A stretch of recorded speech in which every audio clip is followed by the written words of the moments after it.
Bridge Mohan योग channel में आप सबका एक बार पुनः स्वागत है।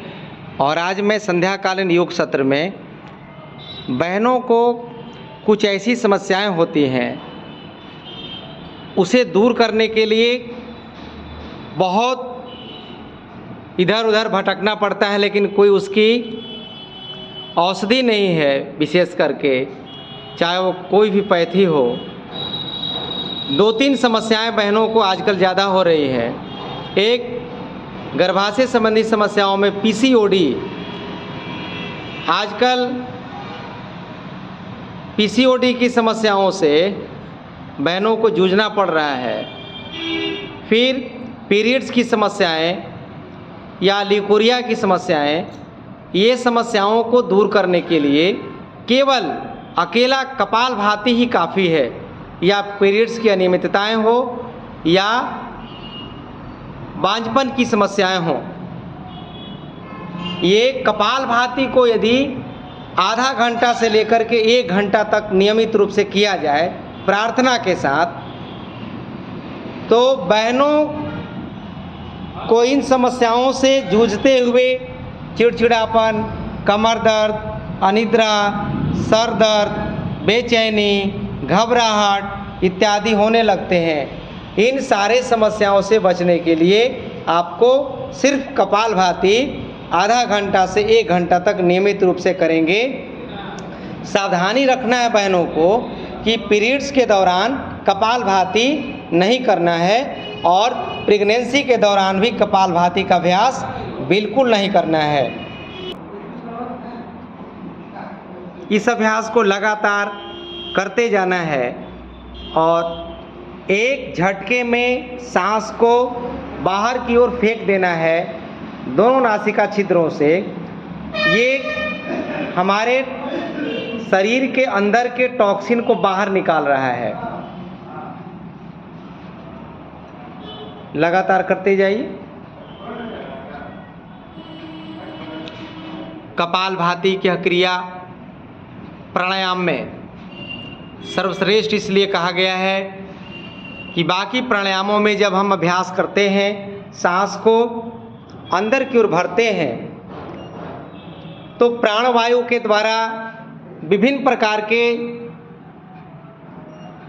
जो विषाक्त तत्व होते हैं वो भी शरीर में यानी नासिका के द्वारा प्रवेश करते जाते हैं।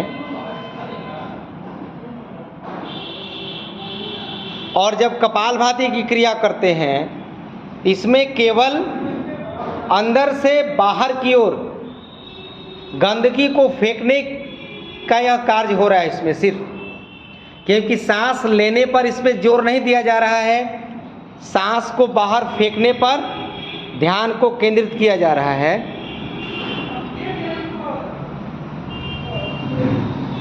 पूरी तन्मयता के साथ प्रार्थना कि हे प्राणवायु, हे प्राणेश्वर, हे प्राणदेव, हे प्राण शक्ति, आपकी महिमा अपरंपार है। आपके बिना यह शरीर पार्थिव हो जाता है और हमें चाहने वाले भी हमसे मुंह मोड़ लेते हैं। वो घर में भी हमें रखना पसंद नहीं करते हैं। बस घंटा 2 घंटा के अंदर यह शरीर शमशान घाट की ओर धीरे धीरे प्रस्थान कर जाता है। लगातार अभ्यास करते रहिए।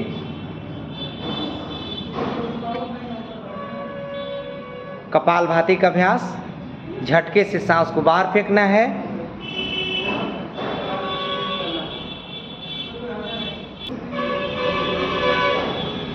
एक सेकंड में 1 बार स्ट्रोक लग रहा है।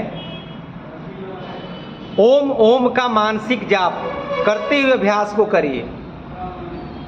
गायत्री मंत्रों का जाप, महामृत्युंजय मंत्रों का जाप करते हुए इस कपालभाति को कर सकते हैं।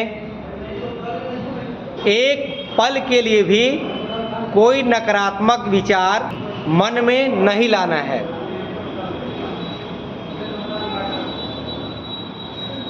चाहे हमारे शरीर में, चाहे जीवन में किसी भी प्रकार की कोई विषम परिस्थितियां क्यों न हो, वो सब एक न एक दिन, जैसे रात्रि के बाद दिन और दिन के बाद रात्रि, उसी प्रकार सुख के बाद दुख और दुख के बाद सुख,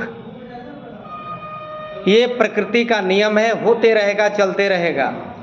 इसलिए हम अपने कर्मों पर लगातार ध्यान देते रहेंगे, क्योंकि जीवन में जो आगे आने वाला है वो हमारे कर्मों का ही प्रतिफल होगा।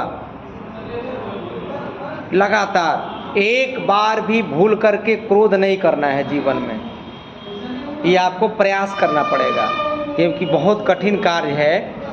क्योंकि महर्षि पतंजलि ने कहा है योगस चित्त वृत्ति निरोधः, यानी चित्त की वृत्तियों का समन कर देना, निरुद्ध कर देना, रोक देना ही योग है।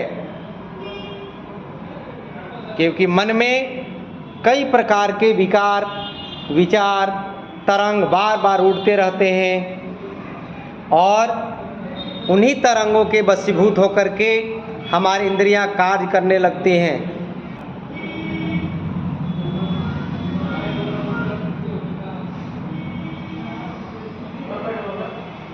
कपालभाति का अभ्यास निरंतर कम से कम 5 मिनट से लेकर के 15 मिनट का अभ्यास। स्ट्रोक लगाते जाइए।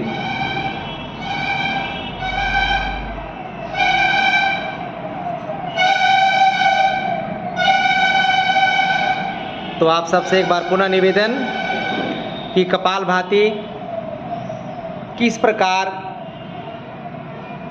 माताओं बहनों की जो समस्याएं होती हैं उन समस्याओं को दूर करने में यह कारगर है।